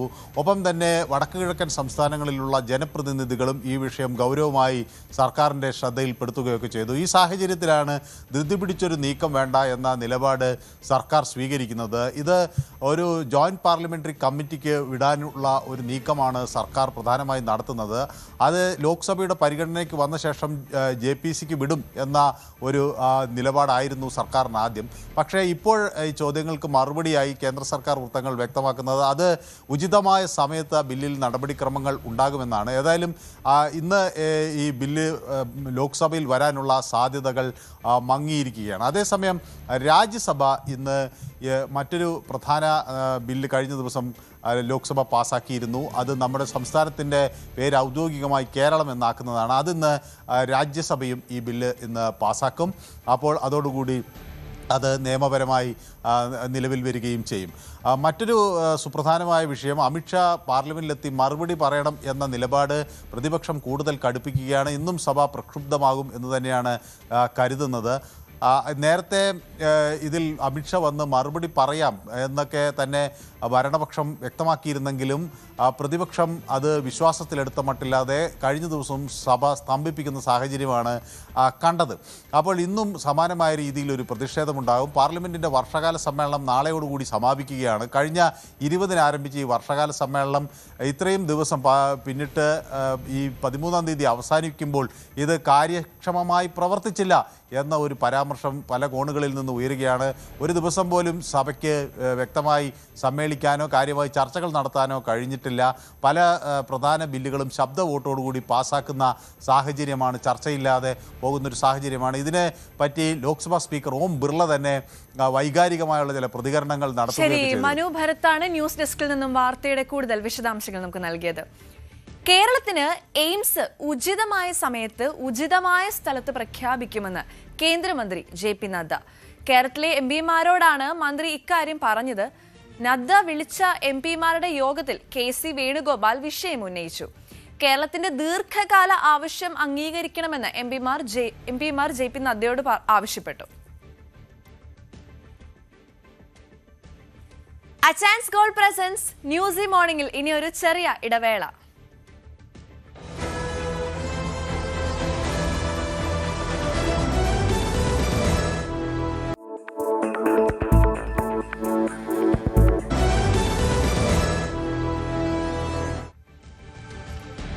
ടച്ച് ആൻഡ് സ്കോൾ പ്രസൻസ് ന്യൂസി മോർണിംഗിലേക്ക് എൻ്റെ എല്ലാ പ്രിയ പ്രേക്ഷകർക്കും വീണ്ടും സ്വാഗതം. ലോക്സഭാ മണ്ഡല പുനർനിർണയ നീക്കത്തിന് എതിരെ തമിഴ്നാട് നിയമസഭയിൽ ഇന്ന് പ്രമേയം അവതരിപ്പിക്കും. മുഖ്യമന്ത്രി വിജയാണ് നിലവിലുള്ള 543 ലോക്സഭാ സീറ്റുകളുടെ സ്ഥിരമായ സംരക്ഷണം ആവശ്യപ്പെട്ടുകൊണ്ട് പ്രമേയം അവതരിപ്പിക്കുന്നത്. 2029 പൊതു തെരഞ്ഞെടുപ്പ് മുതൽ സ്ത്രീകൾക്ക് 33% സംവരണം നടപ്പിലാക്കണമെന്ന് കേന്ദ്രത്തോട് ആവശ്യപ്പെടുകയും ചെയ്യും. അതേസമയം ക്രിസ്തു മതം തനിക്ക് പകർന്നു നൽകിയ അറിവുകൾ തമിഴ് പഠിക്കുന്നതിലൂടെ ലഭിക്കില്ലെന്ന് തമിഴ്നാട് ധനമന്ത്രിയുടെ വിവാദത്തിന് തിരികൊളുത്തിയിട്ടുണ്ട്. തമിഴ് ഭാഷയെ അവഹേളിച്ചുവെന്ന് ആരോപിച്ച് BJP രംഗത്തെത്തി. വാർത്തയുടെ കൂടുതൽ വിശദാംശങ്ങളുമായി ന്യൂസ് ഡെസ്കിൽ നിന്നും മനു ഭരത്താണ് നമ്മളോടൊപ്പം ചേരുന്നത്. മനു, ലോക്സഭാ സീറ്റുകളുടെ എണ്ണം 816 ആകുമെന്നായിരുന്നു നമ്മുടെ പ്രതീക്ഷ. എന്താണ് ഇതിനെ സംബന്ധിച്ചുള്ള കൂടുതൽ വിശദാംശങ്ങൾ? തുടർ നടപടികൾ എന്തൊക്കെയാണെന്നാണ് നമുക്ക് മനസ്സിലാക്കാൻ സാധിക്കുന്നത്? ലോക്സഭാ സീറ്റുകൾ വർദ്ധിപ്പിക്കണമെന്ന നിലപാടാണ് കേന്ദ്ര സർക്കാരിന് ഉള്ളത്. സ്വാഭാവികമായും ജനസംഖ്യ അടിസ്ഥാനത്തിൽ വർദ്ധിപ്പിക്കണമെന്ന നിലപാടാണ്. പക്ഷേ തമിഴ്നാട് ഇതിനെതിരെ ശക്തമായി രംഗത്ത് വരുന്നു. ജോസഫ് വിജയ് വ്യക്തമാക്കുന്ന ഒരു കാര്യം, വളരെ ക്രിയാത്മകമായി ജനസംഖ്യാ നിയന്ത്രണം ഒക്കെ ഏർപ്പെടുത്തിയ ദക്ഷിണേന്ത്യൻ സംസ്ഥാനങ്ങൾക്ക് ഇത് കനത്ത തിരിച്ചടിയാകും. ഈ സാഹചര്യത്തിലാണ് തമിഴ്നാട് നിയമസഭയിൽ ഈ മണ്ഡല പുനർനിർണയ ബില്ലിനെതിരെ ഒരു പ്രമേയം കൊണ്ടുവരാനും അത് പാസ്സാക്കാനുമുള്ള ശ്രമം നടത്തുന്നത്. കഴിഞ്ഞ ദിവസം വിജയ് തമിഴ്നാട്ടിൽ നിന്നുള്ള MP-മാരുമായി ഒക്കെ ഒരു യോഗം ചേർന്നിരുന്നു. അതിന് ശേഷമാണ് ഇത്തരം ഒരു പ്രമേയം സഭയിൽ അവതരിപ്പിക്കുന്നതിനെക്കുറിച്ച് പറയുകയും ചെയ്യുന്നത്. പക്ഷേ അവിടെ ഈ കഴിഞ്ഞ ദിവസം നടന്ന യോഗത്തിൽ എല്ലാ കക്ഷികളെയും ക്ഷണിച്ചിരുന്നെങ്കിലും 21 MP-മാരാണ് അവിടെ നിന്ന് ഹാജരായിട്ടുള്ളത്. നമുക്കറിയാം, തമിഴ്നാട്ടിൽ രാജ്യസഭയിലും ലോക്സഭയിലുമായി 57 പേരാണ് മൊത്തത്തിൽ ഉള്ളത്. 39 പേർ ലോക്സഭയിലും മറ്റ് 18 പേർ രാജ്യസഭയിലുമാണ് തമിഴ്നാട്ടിൽ നിന്ന് MP-മാരായുള്ളത്. 21 പേരാണ് വിജയ് വിളിച്ച യോഗത്തിൽ വന്നത്. അത് കോൺഗ്രസിൽ നിന്നുള്ള MLA-മാരും അതുപോലെ CPI-യും CPM-ൽ നിന്നുമുള്ള MLA-മാരും ഒക്കെ യോഗത്തിന് പങ്കെടുക്കുകയൊക്കെ ചെയ്തിരുന്നു. P. ചിദംബരം വന്നു. അതുപോലെ VCK-യുടെ തോൾ തിരുവാമലനും ഒക്കെ അവിടെ എത്തുകയും ചെയ്തിരുന്നു. പക്ഷേ അതേസമയം DMK-യും അതുപോലെ ADMK-യും ഇതിനോട് സഹകരിക്കുന്നില്ല എന്നതാണ് ഇതിലെ ഏറ്റവും സുപ്രധാനമായ കാര്യം. അപ്പോൾ കൂട്ടായ ഒരു നീക്കം ഉണ്ടാകുമോ എന്ന് വ്യക്തമല്ല. ഏതായാലും സീറ്റുകളുടെ എണ്ണം ഇത് ഇപ്പോൾ നിലവിലുള്ളതുപോലെ 543ലേക്ക് നിജപ്പെടുത്തണം. അതുപോലെ ലോക്സഭയിലും രാജ്യസഭയുടെ സീറ്റ് അനുപാതവും കൃത്യമാക്കി നിജപ്പെടുത്തണം എന്നൊരാവശ്യമാണ് വിജയ് മുന്നോട്ട് വയ്ക്കുന്നത്. മാത്രവുമല്ല, ഇനി അടുത്ത ലോക്സഭാ തെരഞ്ഞെടുപ്പിൽ സ്ത്രീകളുടെ പ്രാതിനിധ്യം 33% ഉയർത്തുന്നതിനുള്ള നടപടികൾ വേണമെന്ന് ഈ പ്രമേയത്തിലൂടെ ആവശ്യപ്പെടുകയും ചെയ്യുന്നു. മറ്റൊന്ന്, ഈ തമിഴ്നാട്ടിൽ നടക്കുന്ന മറ്റൊരു വലിയ വിവാദമാണ്. അത് കഴിഞ്ഞ ദിവസം ആണ് ധനമന്ത്രി തൻ്റെ ബജറ്റ് ചർച്ചകൾക്കിടയിൽ നൽകിയൊരു മറുപടിയിൽ ഒരു വിവാദത്തിന് തിരികൊളുത്തിയിരിക്കുന്നത്. ബജറ്റ് പ്രസംഗത്തിന് നൽകുന്ന മറുപടിക്കിടെ മാരി വിൽസന്റെ പ്രയോഗങ്ങൾ തമിഴിലെ വ്യാകരണ പിശകുകളാണ് എന്ന് TM രാജേന്ദ്രൻ MLA അവിടെ ആക്ഷേപിക്കുന്നൊരു സാഹചര്യം ഉണ്ടായി. MDMK MLA ആണ് TM രാജേന്ദ്രൻ. അപ്പോൾ നല്ല തെറ്റില്ലാത്ത തമിഴ് പറയാൻ മാരി വിൽസൺ തയ്യാറാകണം എന്ന് MLA പറഞ്ഞു. ഇതിന് മറുപടിയായാണ് ഈ ധനമന്ത്രി ഒരു കാര്യം വ്യക്തമാക്കിയത്. താൻ ക്രിസ്ത്യനാണ്, ക്രൈസ്തവനായി ജനിച്ചതുകൊണ്ട് സ്നേഹത്തിൻ്റെയും കരുണയുടെയും ഒക്കെ കാര്യങ്ങൾ തനിക്ക് കൂടുതൽ അറിയാം. എത്ര തമിഴ് പഠിച്ചാലും ചിലർക്ക് അത് അറിയുന്നില്ല എന്നൊരു പ്രയോഗമാണ് അദ്ദേഹം നടത്തിയത്. ഏതായാലും അത് തമിഴിനെ അധിക്ഷേപിച്ചു എന്ന തരത്തിലൊക്കെയുള്ള ആ പ്രയോഗം വിവാദമായിരിക്കുന്നു. അതിനെതിരെ BJP രംഗത്ത് വന്നിരിക്കുന്നു. തമിഴ് പഠിച്ചാൽ അവ സ്നേഹവും കരുണയും അങ്ങനെയുള്ള മൂല്യങ്ങളൊന്നും ഉണ്ടാകില്ല എന്ന ഒരു രീതിയിലാണ് ഈ പ്രസംഗം എന്നൊക്കെയുള്ള തരത്തിൽ ആണ് അതിനെ വ്യാഖ്യാനിച്ചിരിക്കുന്നത്. അങ്ങനെ ഒരു പ്രതിഷേധവുമായി അവർ രംഗത്തെത്തുന്നു. അങ്ങനെ തമിഴ്നാട് സഭയിൽ വലിയ നാടകീയ രംഗങ്ങൾക്കൊക്കെ ഇന്ന് സാക്ഷ്യം വഹിക്കും സഭ എന്ന് വേണം മനസ്സിലാക്കാൻ. ഇത്തരത്തിലുള്ള വിവാദങ്ങൾ തമിഴ്നാടിനെ പിടിച്ച് കുലുക്കുമോ എന്നതാണ് ഇനി കണ്ടറിയേണ്ടത്. അതെ, വലിയ രീതിക്കുള്ള നാടകീയ രംഗങ്ങളൊക്കെ തമിഴ്നാട്ടിൽ ഇന്ന് സംഭവിക്കുമെന്ന് തന്നെയാണ് നമുക്ക് മനസ്സിലാക്കാൻ സാധിച്ചത്. ന്യൂസ് ഡെസ്കിൽ നിന്നും മനു ഭരത്താണ് നമ്മളോടൊപ്പം ചേർന്നത്. അവർ മടങ്ങി വരാൻ പ്രാർത്ഥനയോടെ തീരം.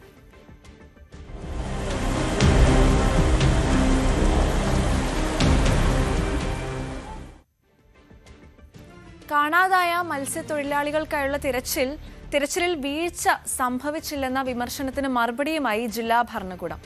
മത്സ്യത്തൊഴിലാളികളെ കണ്ടെത്താൻ മനുഷ്യസാധ്യമായതെല്ലാം ചെയ്തു കഴിഞ്ഞെന്ന് തിരുവനന്തപുരം ജില്ലാ കളക്ടർ അനുകുമാരി വ്യക്തമാക്കി. നേവിയും കോസ്റ്റ് ഗാർഡും ഉൾപ്പെടെ വിവിധ സേനാ വിഭാഗങ്ങൾ ചേർന്ന് ഇതിനോടകം തിരച്ചിൽ നടത്തിയത് 300 മണിക്കൂറിലേറെ. മുതലപ്പുഴയിലെ ഷിജിന്റെ കുടുംബത്തിനും വിഴിഞ്ഞത്ത് ജോണിന്റെ കുടുംബത്തിനും പരമാവധി നഷ്ടപരിഹാര തുക നൽകും. തിരച്ചിലിന്റെ അടുത്ത ഘട്ടം എങ്ങനെ വേണമെന്ന കാര്യത്തിൽ സർക്കാർ തലത്തിൽ കൂടി ആലോചിച്ച ശേഷം തീരുമാനിക്കും. അപകടമുണ്ടായെന്ന് അറിഞ്ഞ സമയം മുതൽ സമയോചിതമായ ഇടപെടലാണ് ജില്ലാ ഭരണകൂടം നടത്തിയതെന്നും അനുകുമാരി ന്യൂസ് 18നോട് പറഞ്ഞു. തിരുവനന്തപുരം മുതലപ്പുഴയിലും വിഴിഞ്ഞത്തും മത്സ്യത്തൊഴിലാളികളെ കാണാതായിട്ട് 13 ദിവസം പിന്നിടുകയാണ്. ഊർജിതമായ തിരച്ചിലാണ് നേവിയുടെയും ഒപ്പം സ്കൂബ ഡൈവിംഗ് സംഘത്തിൻ്റെയുമൊക്കെ നേതൃത്വത്തിൽ തമിഴ്നാട് അതിർത്തി വരെ പുരോഗമിച്ചുകൊണ്ടിരിക്കുന്നത്. രക്ഷാപ്രവർത്തനങ്ങൾ സംബന്ധിച്ച തുടർ നീക്കങ്ങൾ എങ്ങനെയാകുമെന്നത് വിശദീകരിക്കാൻ തിരുവനന്തപുരം ജില്ലാ കളക്ടർ അനുകുമാരി എന്നോടൊപ്പം ചേരുന്നു. Madam, how is the search operations going on right now? Okay, ഇതുവരെ നമുക്ക് ഏകദേശം 12 ദിവസങ്ങളായിട്ടുണ്ട്. ഇപ്പോൾ അൺഫോർച്ചുനേറ്റ് ഇൻസിഡൻസ് നടത്തിയിട്ട് അതിന് തൊട്ട് ശേഷം തന്നെ നമുക്ക് രാത്രി ഇൻഫർമേഷൻ കിട്ടിയിട്ടുണ്ടായിരുന്നു വിരിഞ്ഞമിനെ സംബന്ധിച്ചോളാം. സോ കേദാർനാഥ് എന്നൊരു ബോട്ട് രാത്രി 11 o'clock തന്നെ കടലിലേക്ക് പോയിട്ടുണ്ടായിരുന്നു. രാത്രി 11 o'clock മുതൽ മോർണിംഗ് 4 o'clock വരെ ആ ബോട്ടാണ് സെർച്ച് നടത്തിയിട്ടുള്ളത്. അതിനെ തൊട്ട് ശേഷം നമ്മുടെ ബഹുമാനപ്പെട്ട ട്രാൻസ്പോർട്ട് മിനിസ്റ്റർ, ബഹുമാനപ്പെട്ട അവിടുത്തെ MLA സ്ഥലത്തേക്ക് എത്തിയിട്ടുണ്ടായിരുന്നു. ആൾക്കാരുടെ അടുത്ത് സംസാരിച്ചു, സിറ്റുവേഷനിൻ്റെ അസസ്മെൻറ്റ് ചെയ്തിട്ട് പിന്നീട് തുടരുള്ള നമ്മുടെ റെസ്ക്യൂ ഓപ്പറേഷൻസ് കൈകാര്യം ചെയ്തിട്ടുണ്ടായിരുന്നു. അതുപോലെ തന്നെ മുതലപുരയിൽ കൂടി നമുക്ക് ഇൻഫർമേഷൻ കിട്ടിയതിന് തൊട്ട് ശേഷം തന്നെ നമ്മൾ ആവശ്യമുള്ള മനുഷ്യസാധ്യമുള്ള എല്ലാ കാര്യങ്ങൾ ചെയ്തിട്ടുണ്ടായിരുന്നു. എനിക്ക് പറയാനുള്ളതാണ്, ഞാൻ കൃത്യമായിട്ട് കണക്കത്തോടെ പറയാം. നമുക്ക് ഇതുവരെ ടിൽ യെസ്റ്റർഡേ ചെയ്ത റിപ്പോർട്ടാണ്. ഇന്ത്യൻ കോസ്റ്റ് ഗാർഡിൻ്റെ വെസൽ നമ്മൾ പറയുമെങ്കിൽ 158 hours ഉള്ള സെർച്ച് അവർ നടത്തിയിട്ടുണ്ട്, ഇന്ത്യൻ കോസ്റ്റ് ഗാർഡുള്ള വെസൽ. അതുപോലെ തന്നെ റെസ്ക്യൂ ബോട്ട് മുഖേന നമ്മൾ 320 hours ഉള്ള സെർച്ചാണ് നടത്തിയിട്ടുള്ളത്. മറീൻ ആംബുലൻസ് ഉപയോഗിച്ചിട്ട് നമ്മൾ 78 hours ഉള്ള സെർച്ചാണ് ഇതുവരെ നടത്തിയിട്ടുള്ളത് ഇന്നലെ വരെ. കൂടാതെ ഏരിയൽ സെർച്ച് നമ്മൾ നേവി അടുത്ത് സംസാരിച്ചിട്ട് എയർ റെക്കി ആവശ്യപ്പെട്ടിട്ടുണ്ടായിരുന്നു. നേവി പൂർണ്ണമായി സഹായിച്ചു. 10 മണിക്കൂറിന് കൂടുതലുള്ള ഏരിയൽ റെക്കിയാണ് ഇന്നലെ വരെ നടത്തിയിട്ടുള്ളത്. ഇപ്പോഴും right now today also the aerial search is going on. ഇനി എങ്ങനെയായിരിക്കും? അതായത് മേഡം തന്നെ പറഞ്ഞു മനുഷ്യസാധ്യമായതെല്ലാം ചെയ്തു കഴിഞ്ഞു എന്ന്. 12 ദിവസം കഴിഞ്ഞിരിക്കുന്നു. ഇനിയിപ്പോൾ അവരെ ജീവനോടെ കണ്ടെത്തുക എന്ന് പറയുന്നത് വലിയ വെല്ലുവിളിയുള്ള കാര്യമാണ്. അങ്ങനെയാണെങ്കിൽ ഈ രക്ഷാദൗത്യത്തിൻ്റെ അടുത്ത സ്റ്റെപ്പ് എന്താണ്? ഈ കുടുംബാംഗങ്ങളുമായിട്ട് ഈ കാര്യങ്ങളെക്കുറിച്ച് സംസാരിച്ചിട്ടുണ്ടോ? ഓക്കെ, സോ തീർച്ചയായും ഇനിയും നമുക്ക് പറ്റുന്ന നമ്മൾ തിരച്ചിൽ തുടരൂ. ഫോർ എക്സാമ്പിൾ ഇനിയും നമുക്ക് സ്കൂബ ഡൈവേഴ്സ് വന്നിട്ടുണ്ടായിരുന്നു. രാവിലെയും മുതലപുരയിൽ ഒരു ദിവസം മുമ്പെയും വന്നിട്ടുണ്ടായിരുന്നു. കൂടാതെ ഞാനും ബഹുമാനപ്പെട്ട CP ജോൺ മിനിസ്റ്ററും അതുപോലെ തന്നെ നമ്മുടെ രമ്യ ഹരിദാസ് MLA മാഡം കൂടി മുതലപുരയുള്ള ഫാമിലി അടുത്ത് ഞാൻ ഉൾപ്പെടെ പോയി സംസാരിച്ചിട്ടുണ്ട്. ശരിക്ക് it is A very unfortunate incident. The wife is also very young and there are issues which we need to address for the family. ഗവൺമെൻറ്റിന് ഭാഗമുള്ള അഡ്മിനിസ്ട്രേഷനിന് ഭാഗമുള്ള എല്ലാ സപ്പോർട്ട് നമ്മൾ അവരോട് പ്രോമിസ് ചെയ്തിട്ടുണ്ട്. ആൻഡ് അതിനെ സംബന്ധിച്ചുള്ള നടപടി ഇപ്പോൾ നടന്നുകൊണ്ടിരിക്കുന്നു. അവർ വളരെ പരിതാപകരമായ ഒരു അവസ്ഥയിലാണ്. മാഡം ഈ ഷിജിൻ്റെ ഭാര്യയെ ചേർത്ത് പിടിക്കുന്ന ദൃശ്യങ്ങൾ സമൂഹ മാധ്യമങ്ങളിൽ വലിയ തരത്തിൽ പ്രചരിക്കുന്നുണ്ട്. അവർക്ക് ഗവൺമെൻറ്റിൻ്റെ ഭാഗത്തുനിന്ന് എന്ത് തരത്തിലുള്ള കുട്ടിയടക്കം ശാരീരികമായി ചില ബുദ്ധിമുട്ടുകൾ നേരിടുന്നു എന്നാണ് നമ്മൾ മനസ്സിലാക്കുന്നത്. റൈറ്റ്. സോ കുട്ടീനെ സംബന്ധിച്ചുള്ള കൂടി ബഹുമാനപ്പെട്ട മിനിസ്റ്റർ അവരടുത്ത് കുട്ടീനെ medical regarding the medical support for the child, full support would be given from the government side and നമ്മുടെ ബഹുമാനപ്പെട്ട മിനിസ്റ്റർ അവർക്ക് പ്രോമിസ് ചെയ്തിട്ടുണ്ട്. And that will be shortly done. കൂടാതെ whatever maximum possible നമ്മുടെ കോമ്പൻസേഷനുള്ള കാര്യം ആൻഡ് അവരുടെ ഒരു ഡിമാൻഡ് കൂടി ഉണ്ടായിരുന്നു നമുക്ക് ഇത് 7 years ഉള്ള ലിമിറ്റ് എക്സംപ്റ്റ് ചെയ്യണം. അത് കൂടി ഗവൺമെൻറ്റിൻ്റെ പോസിറ്റീവ് അതിന് ഭാഗമായിട്ട് വരുന്നുണ്ട്. ഓക്കെ, അപ്പം എന്ത് തരത്തിലുള്ള സാമ്പത്തിക സഹായമായിരിക്കും ആ കുടുംബത്തിന് നൽകാൻ ഇതിനോടകം തീരുമാനിച്ചിരിക്കുന്നത്? അപ്പോൾ സാധാരണഗതി പ്രകാരം നമുക്ക് നമ്മുടെ ഫിഷറീസ് വെൽഫെയർ ബോർഡിൽ രജിസ്റ്റേർഡ് ഉള്ളവർക്ക് 10 ലക്ഷമുള്ള സഹായമാണ് എപ്പോഴും പോകുന്നത്. that is through the insurance, that would be there. Other than that also, government is considering giving additional support. എന്തായാലും ഇത്തരത്തിലാണ് ജില്ലാ ഭരണകൂടത്തിൻ്റെ ഭാഗത്തു നിന്ന് ഇപ്പോൾ ഈ ദുരന്തത്തിൻ്റെ ഇരകളായ കുടുംബാംഗങ്ങളെ സഹായിക്കുന്നതിന് വേണ്ടിയുള്ള ഇടപെടലുണ്ടായിരിക്കുന്നത്. എന്തായാലും 13ാം ദിവസത്തിലേക്ക് തിരച്ചിൽ കടക്കുമ്പോഴും മനുഷ്യസാധ്യമായതെല്ലാം ചെയ്തുകൊണ്ട് അവരുടെ ഈ മത്സ്യത്തൊഴിലാളികളെ കണ്ടെത്താനുള്ള നീക്കം വിവിധ സേനാ വിഭാഗങ്ങളെ ഒന്നിപ്പിച്ചുകൊണ്ട് ഇപ്പോഴും വിഴിഞ്ഞത്തും മുതലപ്പുഴയിലും പുരോഗമിക്കുകയാണ്. ക്യാമറാമാൻ ബിബിൻ മുരളിക്കൊപ്പം ഡാൻ കുര്യൻ, ന്യൂസ് 18. മാധ്യമപ്രവർത്തകൻ KM ബഷീറിനെ മദ്യലഹരിയിൽ IAS ഉദ്യോഗസ്ഥൻ ശ്രീറാം വാഹനമിടിപ്പിച്ച് കൊലപ്പെടുത്തിയ കേസിൽ ബൈക്കിന്റെ ഭാഗങ്ങളും ഹെൽമറ്റും മഹസർ സാക്ഷി കോടതിയിൽ തിരിച്ചറിഞ്ഞു. 12ാം സാക്ഷിയും ഓട്ടോ ഡ്രൈവറുമായ വിളപ്പിൽശാല സ്വദേശി സജീറാണ് തിരുവനന്തപുരം 4ാം അഡീഷണൽ സെഷൻസ് കോടതിയിൽ ഇവ തിരിച്ചറിഞ്ഞത്. ഇതിനു പുറമെ ശ്രീറാം വെങ്കിട്ടരാമൻ ഓടിച്ചിരുന്ന കാറിൽ നിന്നും കണ്ടെടുത്ത 7 തൊണ്ടിമുതലുകളും കോടതിയിൽ മഹസർ സാക്ഷി തിരിച്ചറിഞ്ഞു. കേസിൽ ഇതുവരെ 12 സാക്ഷികളെയാണ് വിസ്തരിച്ചത്. ഇതിൽ ഒരു സാക്ഷി മാത്രമാണ് ഇതുവരെ കൂറുമാറിയത്.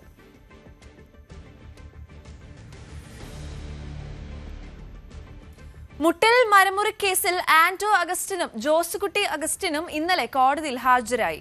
ജാമ്യമില്ലാ വാറന്റ് പുറപ്പെടുവിച്ചതിന് പിന്നാലെയാണ് നീക്കം. റോജി അഗസ്റ്റിൻ ഇന്നലെ ഹാജരായില്ല. ഈ മാസം 13-ന് ഹാജരാകാൻ കോടതി നിർദ്ദേശിച്ചു.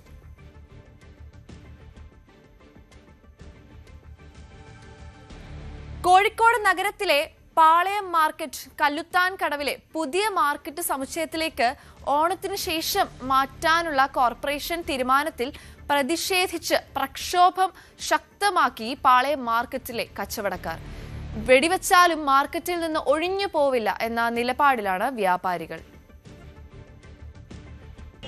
മലബാറിലെ തന്നെ ഏറ്റവും പ്രധാന വാണിജ്യ കേന്ദ്രങ്ങളിലൊന്നായ പാളയം പഴയ മാർക്കറ്റ് കല്ലുത്താൻ കടവിലെ പുതിയ മാർക്കറ്റിലേക്ക് നീക്കുന്നതിനുള്ള നടപടികളുമായി കോഴിക്കോട് കോർപ്പറേഷൻ മുന്നോട്ട് പോവുകയാണ്.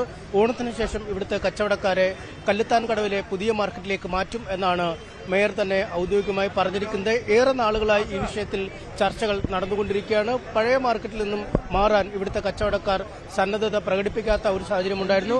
പല കാര്യങ്ങളാണ് ഇവർ ഇതുമായി ബന്ധപ്പെട്ട് ചൂണ്ടിക്കാണിക്കുകയും ചെയ്തത്. എന്നാലും ഇതിനൊക്കെ ഒടുവിലാണ് മേയർ തന്നെ പറയുന്നത് ഈ മാർക്കറ്റ് ഒഴിപ്പിക്കാൻ തീരുമാനിച്ചിരിക്കുന്നു, അല്ലെങ്കിൽ കച്ചവടക്കാർ പുതിയ മാർക്കറ്റിലേക്ക് മാറണമെന്നത്. ഇന്നിപ്പോൾ ഇതാ വ്യാപാരികൾ ഇവിടെ ഒരു അനിശ്ചിതകാലമായി അല്ലെങ്കിൽ 2 ദിവസത്തേക്കുള്ള സമരം വരെ പ്രഖ്യാപിച്ച് മുന്നോട്ട് പോവുകയാണ്. മേയർ പറയുന്നത് ഓണം കഴിഞ്ഞാൽ മാർക്കറ്റ് മാറണം, മാറാതിരിക്കാൻ ഒരു നിർവാഹമില്ലെന്ന് പറയുന്നു.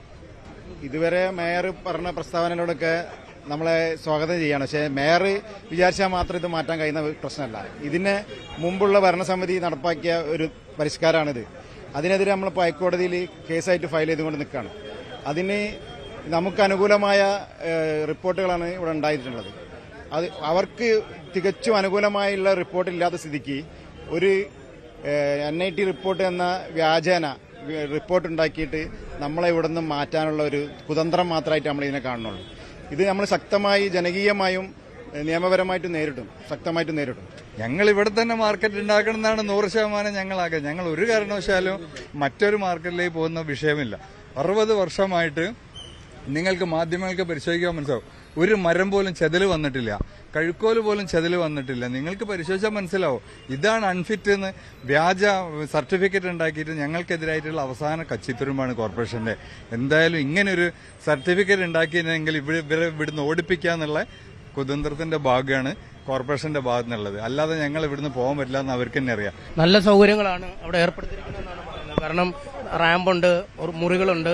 ഇനി താഴത്തെ നിലയിൽ കച്ചവടം നടത്തണമെങ്കിൽ അതിനുള്ള സൗകര്യവും ഏർപ്പെടുത്തിയ, അതായിരുന്നു നിങ്ങളുടെ പരാതി എന്ന് പറഞ്ഞത്, അതിനുള്ള സൗകര്യം ഏർപ്പെടുത്തിയെന്നാണ് മേയർ പറയുന്നത്. ഞങ്ങൾക്ക് അങ്ങനെ ഒരു പരാതിയില്ല. ഞങ്ങൾക്ക് മേയർ ഇപ്പോൾ ഇതിന് മുന്നേ അധികാരി ഏൽക്കുമ്പോൾ എന്താ പറഞ്ഞത്, പച്ചക്കറി മാർക്കറ്റ് എന്ന് പറയുന്നൊരു വിഷയം വലിയൊരു വിഷയമാണല്ലോ എന്ന് മേയർ പത്രക്കാർ ചോദിച്ചു, നിങ്ങൾ ചോദിച്ചു. അപ്പം മേയർ എന്താ പറഞ്ഞത്, അതൊക്കെ ഞങ്ങളെ കണക്ക് ഞങ്ങൾ ചർച്ചയിൽ കൂടെ വരില്ല. എന്താ വെച്ചാൽ മേയർ ഇപ്പോൾ എന്താ പറഞ്ഞത്, ഓണം കഴിഞ്ഞ് ഒഴിഞ്ഞു പോകണമെന്ന്. അത് മേയർക്ക് എവിടെ നിന്ന് കിട്ടി ഇങ്ങനത്തെ ഒരു റിപ്പോർട്ട്? അതാണ് മനസ്സിലാക്കേണ്ടത്. ഇത് പുരാണമായിട്ടുള്ളതാണ്, പെട്ടെന്നുള്ള പച്ചക്കറി മാർക്കറ്റല്ലല്ലോ. ഇവിടെ പഴയ കാര്യങ്ങളൊക്കെ നമ്മൾ നിലനിർത്തി കൊണ്ടുപോകുന്ന ഒരവസ്ഥയിൽ ഈ മാർക്കറ്റ് മാത്രം പൊളിച്ചു മാറ്റാനുള്ള ഉദ്ദേശം എന്താ? വികസനത്തിന് എല്ലാ വഴിയുണ്ട്. ഇവിടെ തന്നെ വികസനത്തിന് എല്ലാ വഴിയുണ്ട്. അതൊക്കെ മാറ്റി നിർത്തുകൊണ്ട് പാളയം മാർക്കറ്റ് എന്ത് വില കൊടുത്തു ഇവിടുന്ന് മാറ്റാന്നുള്ളൊരു സിദ്ധാന്തം, ഒരു അജണ്ടയാണ്. അത് നടക്കാൻ പാടില്ല. കാരണം 100 കണക്കിന് 1000 കണക്കിന് ആളുകൾ ജീവിച്ചു പോകുന്നൊരു പ്രസ്ഥാനം അവിടെ. ഈ ഒരു മേഖല തകർത്താൽ എന്താവും? ഞങ്ങൾക്ക് ആ മാർക്കറ്റിന്റെ വിഷയമല്ല, ഞങ്ങൾക്ക് ഈ മാർക്കറ്റ് ഇവിടെ നിലനിർത്താം. അതാണ് ഞങ്ങളുടെ ഉദ്ദേശം. ഇത് തട്ടിക്കൂട്ട് കമ്മിറ്റിയാണിത്. ഈ പറഞ്ഞ NIT കാലിക്കറ്റ് എന്ന് പറയുന്നത്. ഈ NIT ഇതിനു മുൻപ് റിപ്പോർട്ട് കൊടുത്തുകണേ കോർപ്പറേഷന്. അതൊന്നും ഇന്ന് വരെ പാലിച്ചില്ലല്ലോ. ഇത്ര അൺഫിറ്റ് ആയിട്ടുള്ള കെട്ടിടങ്ങൾ നമ്മൾ കോഴിക്കോടില്ലേ? എന്താ പാളയത്ത് മാത്രം അവർ വരുന്നതിന്റെ കാരണം? ഇതൊരു കുടിയിറക്കലാ. ഈ കുടിയിറക്കലിനെതിരെയാണ് ഞങ്ങളുടെ ശബ്ദം. ആ ശബ്ദത്തിന് വേണ്ടിയിട്ടുള്ള പോരാട്ടമാണ് ഞങ്ങൾ നടത്തുന്നത്. എന്തായാലും നേരത്തെ ഒരു വട്ടം കോർപ്പറേഷൻ ഈ രീതിയിൽ ഇവരെ മാറ്റാനുള്ള ഒരു ശ്രമം നടത്തിയതാണ്. അന്ന് വലിയ സംഘർഷത്തിലേക്കൊക്കെ കാര്യങ്ങൾ നീങ്ങിയിരുന്നു. അതിനുശേഷം കുറച്ച് മാസങ്ങളോളം ഇതുമായി ബന്ധപ്പെട്ട മറ്റ് നടപടികൾ കോർപ്പറേഷൻ ചെയ്തിരുന്നില്ല. എന്നാൽ ഇനി ഇക്കാര്യം അനിശ്ചിതമായി മുന്നോട്ട് കൊണ്ടുപോകാൻ കഴിയില്ല എന്ന് തന്നെയാണ് മേയർ വ്യക്തമാക്കുന്നത്. എന്തായാലും ഒരു സംഘർഷഭരിതമായ സാഹചര്യത്തിലേക്ക് തന്നെയാണ് കാര്യങ്ങൾ നീങ്ങുന്നത്. ഇപ്പോൾ നിരാഹാര സമരം അടക്കമായാണ് കച്ചവടക്കാർ മുന്നോട്ട് പോകുന്നത്. ഒരുപക്ഷെ ഒഴിപ്പിക്കാനുള്ള നീക്കങ്ങൾ ആരംഭിച്ചാൽ അല്ലെങ്കിൽ ഇവിടെ നിന്ന് മാറണമെന്നുള്ള നോട്ടീസ് നൽകിക്കഴിഞ്ഞാൽ വലിയ ഒരു പ്രക്ഷോഭം തന്നെ ഉണ്ടായേക്കാം. സർക്കാർ എയ്ഡഡ് എഞ്ചിനീയറിംഗ് കോളേജുകളിലെ ഒഴിവുള്ള ബിടെക് സീറ്റുകളിലേക്ക് കേന്ദ്രീകൃത സ്പോട്ട് അഡ്മിഷൻ ഒഴിവാക്കിയ വിഷയത്തിൽ ഇടപെട്ട് ഉന്നത വിദ്യാഭ്യാസ വകുപ്പ് മന്ത്രി റോജി എം ജോൺ. 13 നടക്കുന്ന കേന്ദ്രീകൃത സ്പോട്ട് അഡ്മിഷനിൽ തൃശൂർ സർക്കാർ എഞ്ചിനീയറിംഗ് കോളേജിൽ പോകാതെ തന്നെ 9 ഗവൺമെന്റ് എഞ്ചിനീയറിംഗ് കോളേജിലും 3 എയ്ഡഡ് കോളേജിലും പ്രവേശനം നേടാൻ കഴിയും. ഏതെങ്കിലും ഒരു കോളേജിലെത്തി അപേക്ഷകർ റിപ്പോർട്ട് ചെയ്താൽ കേന്ദ്രീകൃത സോഫ്റ്റ്വെയർ മുഖാന്തരം റാങ്ക് അനുസരിച്ച് കോളേജുകളിലെ ഒഴിവുള്ള സീറ്റുകളിലേക്ക് പ്രവേശനം നേടാൻ കഴിയുമെന്ന് മന്ത്രി റോജി എം ജോൺ അറിയിച്ചു. കേരള വാട്ടർ അതോറിറ്റിയുടെ അരുവിക്കരയിലെ ജലശുദ്ധീകരണശാലകളിലെ വാൽവുകളുടെ അടിയന്തര അറ്റകുറ്റപ്പണികൾ ചെയ്യുന്നതിനായി തിരുവനന്തപുരത്ത് ചില ഇടങ്ങളിൽ ജലവിതരണം തടസ്സപ്പെടും.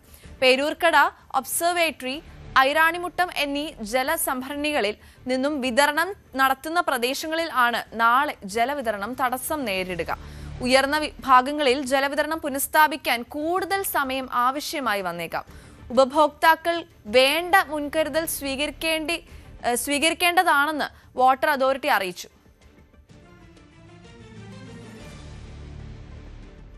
ഓഗസ്റ്റ് 4 ഫുക്കറ്റ് ഡൽഹി യാത്രക്കിടെ എയർ ഇന്ത്യ വിമാനം 300 അടിയോളം താഴേക്ക് പതിച്ച സംഭവത്തിൽ ഞെട്ടിക്കുന്ന വിവരങ്ങളാണ് പുറത്തുവരുന്നത്.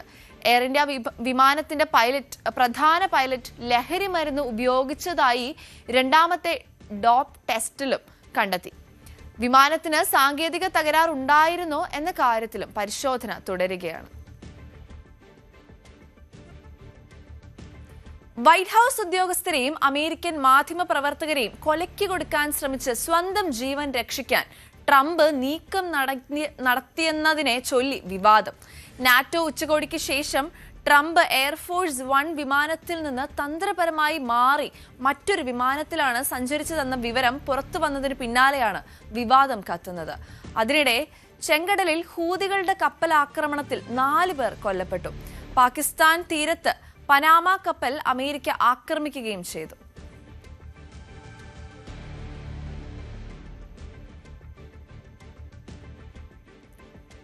ഇനിയും കൂടുതൽ വാർത്തകളും വിശേഷങ്ങളും കഥകളും ഒക്കെയായി നാളെയും രാവിലെ കൃത്യം 7 മണിക്ക് തന്നെ ഞാൻ നിങ്ങളോടൊപ്പം ചേരുന്നതായിരിക്കും. അച്ചാൻസ് ഗോൾ പ്രസൻസ് ന്യൂസി മോർണിംഗ് ഇന്നിവിടെ അവസാനിക്കുന്നു. ദിസ് ഇസ് സെറാമിയ ഐസൻ സൈനിങ് ഓഫ്.